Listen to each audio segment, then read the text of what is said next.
आज की धार्मिक कथा का विषय है निंदा करने वालों को कौन सा पाप लगता है। प्रयाग नगरी के राजा विश्वर थे। उनका राज्य सुशोभित, धनवान तथा सभी प्रकार की सुख सुविधाओं से परिपूर्ण था। राजा विश्वर अपने दरबार में अन्न, वस्त्र और सुवर्ण मुद्राएं अपने प्रजाजनों तथा योग्य ब्राह्मणों को दान करके उनका सत्कार करते थे। वह प्रतिवर्ष भागवत सप्ताह की कथा का आयोजन भी करते थे, जिस कारण से सभी श्रोता और साथ ही संत मुनि ऋषि उन्हें शुभ आशीर्वाद देते थे। उन्होंने अपने पूरे जीवन काल में बहुत ज़्यादा पुण्य कर्म किए थे, जिसकी प्रशंसा तीनों लोकों में होने लगी थी, जिससे स्वयं देवराज इंद्र भी उनके पुण्य कर्मों के चलते उनसे ईर्ष्या का भाव रखते थे। एक दिन की बात है, जब राजा अपने कक्ष में बैठे कुछ विचार कर रहे थे, तभी उसी समय वह अपनी रानी से कहने लगते हैं, महारानी, बहुत समय से हमारा मन कर रहा है कि हम अपने राज्य में बड़े बड़े पंडितों और विद्वानों को आमंत्रित करें और अन्नदान करें। महारानी कहती है, महाराज, यह तो आपने बहुत ही उत्तम विचार किया है। आप इस पुण्य कार्य को अति शीघ्रता से पूर्ण करवाने की योजना बनाइए। तब राजा ने ठीक है कहते हुए अपने एक मंत्री को बुलाया और कहा, मंत्री जी, हमें विशेष रूप से ऋषि मुनियों के लिए अन्नदान का आयोजन करना है। आप तुरंत ही अपने सबसे खास रसोइयों को कहकर सभी प्रकार के स्वादिष्ट व्यंजन और पकवान बनाने की तैयारी करें। महामंत्री ने कुछ खास रसोइयों को बुलाया और उन्हें राजा की इच्छा बताई। उसके बाद रसोइयों ने महामंत्री की आज्ञा पाकर कहा कि खुले आसमान में भोजन बनाने का प्रबंध किया जाए, क्योंकि विभिन्न प्रकार के व्यंजनों को बनाने के लिए रसोई घर में पर्याप्त जगह नहीं है।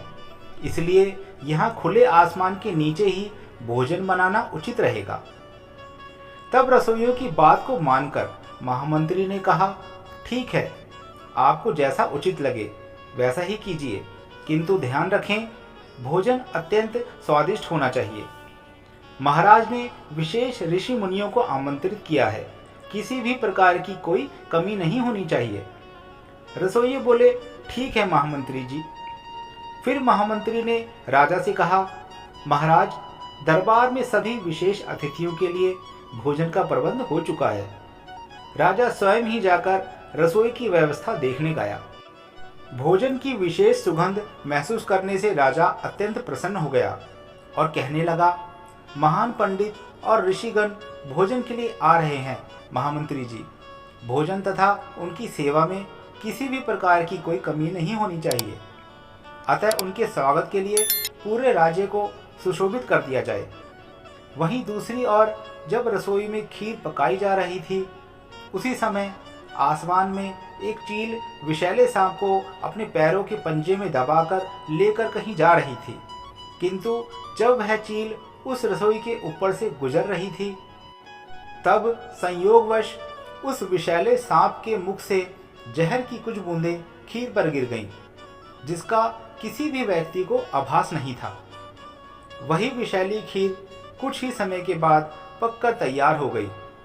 जब उस दिन राजा के आमंत्रण का सम्मान करते हुए आसपास के राज्यों के सभी ऋषि मुनि भोजन के लिए राज दरबार में आए, तब स्वयं राजा ने उनका स्वागत किया, उनके पैर धोए और उचित आसन देकर उन्हें भोजन कराने बैठाया।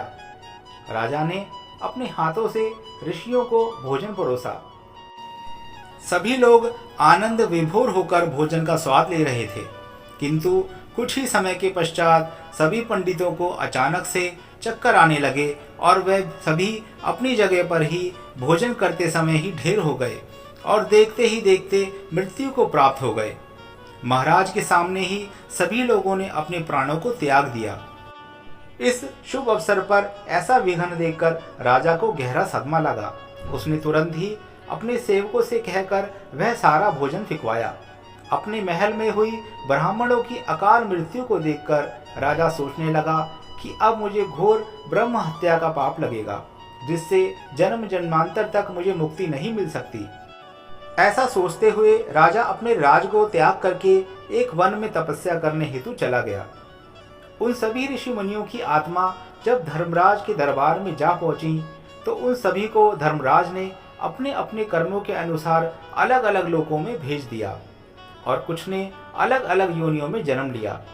चित्रगुप्त के मन में यह प्रश्न आया कि इनकी अकाल मृत्यु का पाप किसे मिलना चाहिए और इस महाभयानक ब्रह्म हत्या का पाप किसे भुगतना पड़ेगा, क्योंकि इस विचित्र स्थिति में चित्रगुप्त जब यमराज से उनकी राय मांगते हैं तब यमराज भी धर्म के अनुसार न्याय करने में असमर्थ हो जाते हैं और यमराज चित्रगुप्त से कहते हैं, हे चित्रगुप्त, इस विषय में राजा तो निर्दोष है क्योंकि वह अत्यंत पुण्यवान है तथा उसने तो अन्नदान के उद्देश्य से इन मुनियों को बुलाया था और वह स्वयं ही पश्चाताप भी कर रहा है। दूसरी ओर जो रसोइया खीर पका रहा था वह तो इस बात से बिल्कुल अनजान था कि इस खीर में सर्प का विष गिर गया है तथा उसने अनजाने में ही भोजन परोसा था। वहीं आकाश में जो चील सांप को लेकर जा रही थी वह तो अपने बच्चों के लिए भोजन की व्यवस्था कर रही थी, वह भी इस ब्रह्म हत्या की भागी नहीं हो सकती।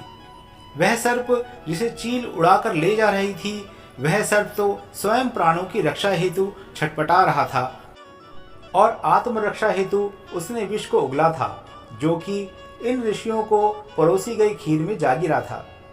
तब धर्मराज अत्यंत चिंतित होकर भगवान श्री हरि का चिंतन करते हैं, क्योंकि अगर उन्होंने गलत प्राणी को सजा सुना दी तो वह भी इस महापाप के भागी बन जाते थे।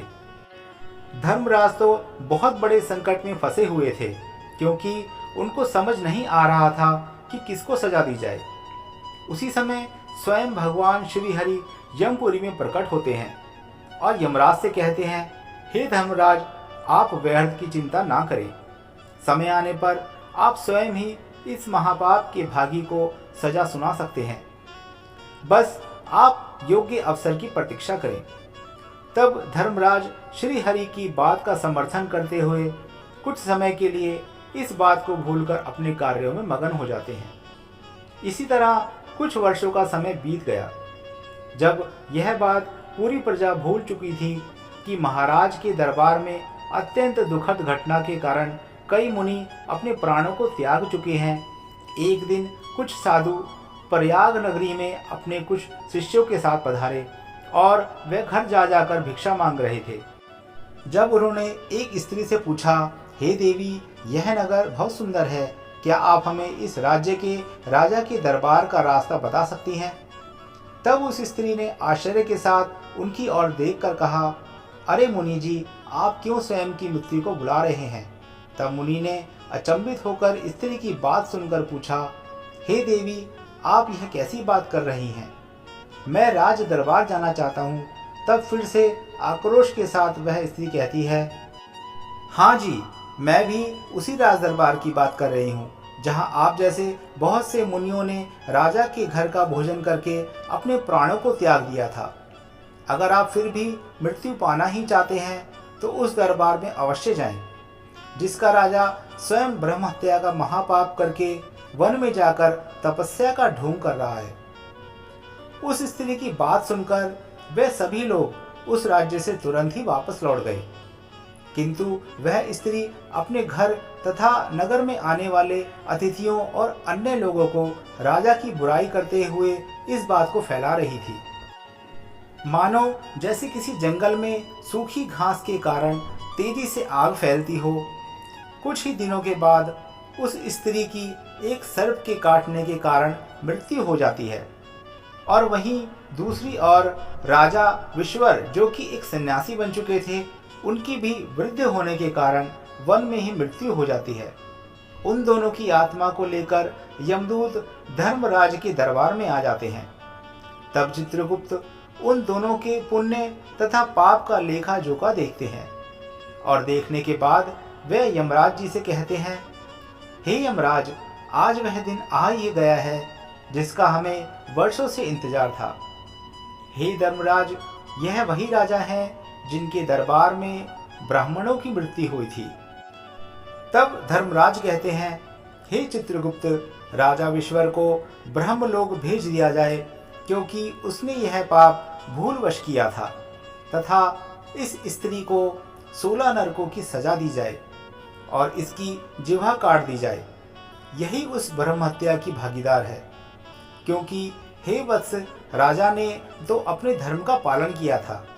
चील ने स्वयं की भूख मिटाने के लिए सर्प का शिकार किया था और सर्प ने स्वयं की रक्षा हेतु विष को उगला था जो कि खीर में जा गिरा। यह सभी निस्वार्थ भाव से अपना अपना कार्य कर रहे थे। इन्होंने जानबूझकर यह पाप नहीं किया है। अतः इस पाप को करते समय इन्हें कोई सुख या दुख की अनुभूति नहीं हुई। जबकि वहीं दूसरी ओर इस स्त्री ने अपने कटु वचनों के साथ स्वयं के पालनकर्ता राजा की बहुत निंदा की है। इसमें इसका कोई स्वार्थ हो ना हो, इस महिला ने किसी के अनजान पाप की निंदा अपने ही मुख से कई लोगों से की थी, इसलिए यह इस महापाप की भागी बन जाती है। उस स्त्री को नरक में डाल दिया जाता है। इसीलिए दोस्तों, जो भी व्यक्ति किसी की निंदा करता है उन्हें इस प्रकार का ब्रह्म हत्या का पाप लगता है। इसीलिए किसी को अपने स्वार्थ या निस्वार्थ भाव से निंदा नहीं करनी चाहिए।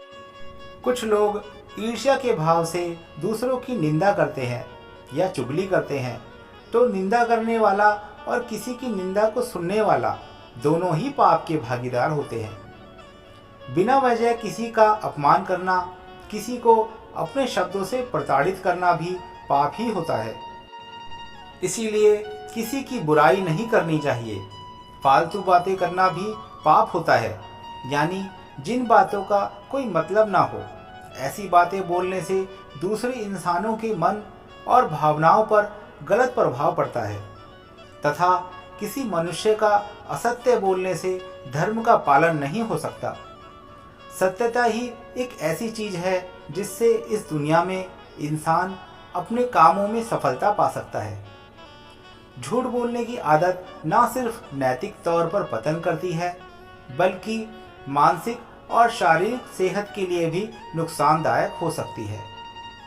तो दोस्तों, हम आशा करते हैं कि आपको यह कथा पसंद आई होगी, और यदि आप इस चैनल पर नए हैं तो चैनल को सब्सक्राइब कर वीडियो को लाइक और शेयर जरूर करें।